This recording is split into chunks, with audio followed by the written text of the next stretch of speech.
Cerita cekak beduk dening Jayus PT.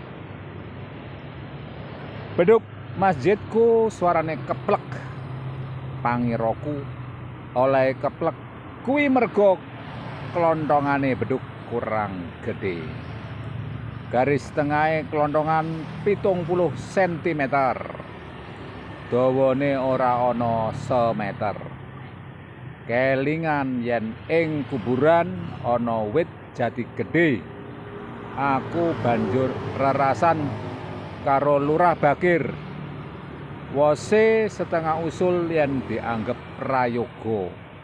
Apa jati gede ing kuburan iku kena dianggo ngganti beduk? Lurah wangsulan yen arep ngrungokake luwih dhisik, awit sing duwe jati iku masyarakat. Yen masyarakat sarujuk lan takmir masjid matuk, lurah lagi arep nganakake musyawarah antarane LKMD, tokoh masyarakat, takmir masjid lan alim ulama. Jadi di sini ada cerita yang berjudul beduk. Beduk yang biasanya ada di masjid itu untuk tanda penting waktu-waktu ibadah. Nah, beduk itu suaranya tidak enak dan gembos. Artinya di situ tidak kencang kulit yang dipakainya. Nah, yang toko aku ini mengira karena kelontongan beduk itu kurang besar sehingga tarikan kulitnya kurang kencang. Garis tengahnya kelontongan itu 70 cm, panjangnya tidak ada 1 meter. Ingat, kalau di kuburan ada jati gede, kayu jati yang besar, si toko aku lantas saling bincang-bincang dengan temannya, saling bagi hati, bagi perasaan. Nah, temannya itu adalah Lurah Bakir. Intisarinya, setengah usul kalau dianggap itu baik, apa jati besar kuburan itu dapat dipakai untuk mengganti beduk. Lurah berkata kalau mendengarkan lebih baik supaya jati itu diterima oleh masyarakat kalau dipakai, karena yang memiliki kayu jati itu adalah masyarakat.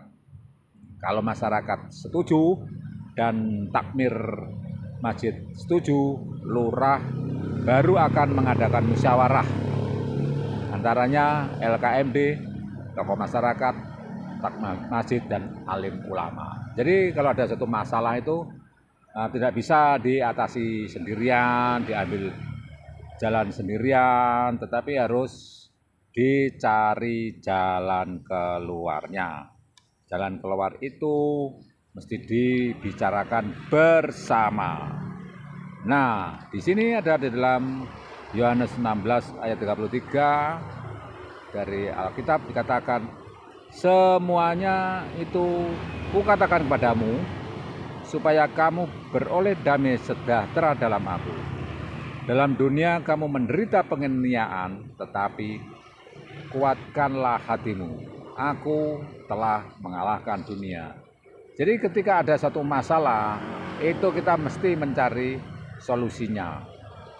Katakanlah kayu jati yang di dalam untuk beduk itu rusak, berarti lantas beduknya menjadi tidak kencang suaranya dan tidak berbunyi nyaring, maka itu dikatakan sebagai suatu penderitaan teraniayanya manusia. Nah, ada jalan keluar untuk hal itu. Teraniayanya manusia itu mesti diatasi masalahnya. Misalnya tadi dengan ingin mengganti dengan beduk baru, dengan kayu jati baru lantas ditarik supaya bisa bagus. Nah, atau dengan membiarkan itu dengan menarik saja, menggantinya itu membutuhkan rembukan dengan orang banyak, tapi kalau hanya dengan menarik kayu jatinya itu supaya menarik kulitnya supaya kencang, katakanlah seperti menguatkan hatimu, ya, menguatkan hati si penderita itu. Nah, di sini kalau hubungan manusia sedang menderita, dia ada masalah dapat terus bertahan di dalam penderitaan itu. Dan di sini di dalam Yohanes 16:33, orang beriman yang menderita itu dihibur oleh Tuhan sendiri yang mengatakan telah mengalahkan dunia. Itu Yesus telah mengalahkan dunia. Nah, dan semuanya itu dikatakan Yesus supaya manusia itu beroleh damai sejahtera di dalam Aku. Nah, supaya kamu beroleh damai sejahtera dalam Aku. Semuanya itu kukatakan kepadamu. Nah, semuanya itu dikatakan Yesus supaya manusia beroleh damai sejahtera. Bagaimana dengan filsafat Yunani kuno yang dipakai sebagai landasan untuk ada kelahiran kembali pemikiran yang berpusat kepada kemanusiaan, di mana kalau di dalam filsafat abad pertengahan itu semuanya berpusat pada Allah dan di situ disebut sebagai teosentris, sementara pada abad Renaissance abad 15-16 Masehi berpusat pada manusia sehingga disebut sebagai filsafat humanisme. Mana humanisme Renaissance meletakkan manusia itu sebagai pusat dari kosmis atau alam semesta.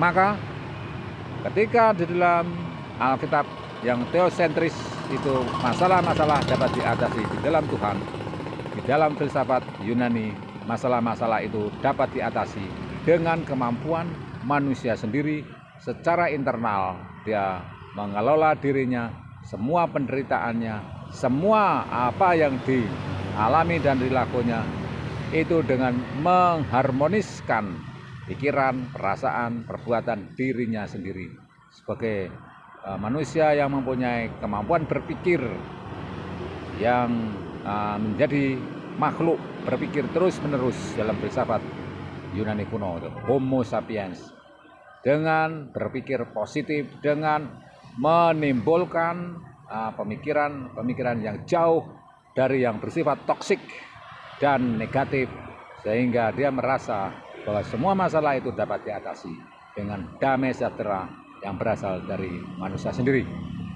Nah, ketiga hal ini yaitu Cerkak Gaius PT, lantas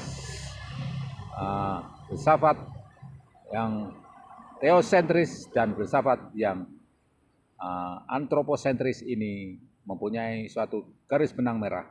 Ketika ada masalah, tentu harus diatasi dan diatasinya dengan berbagai cara.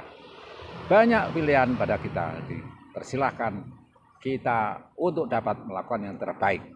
Nah, silakan kita memilih jalan yang mana.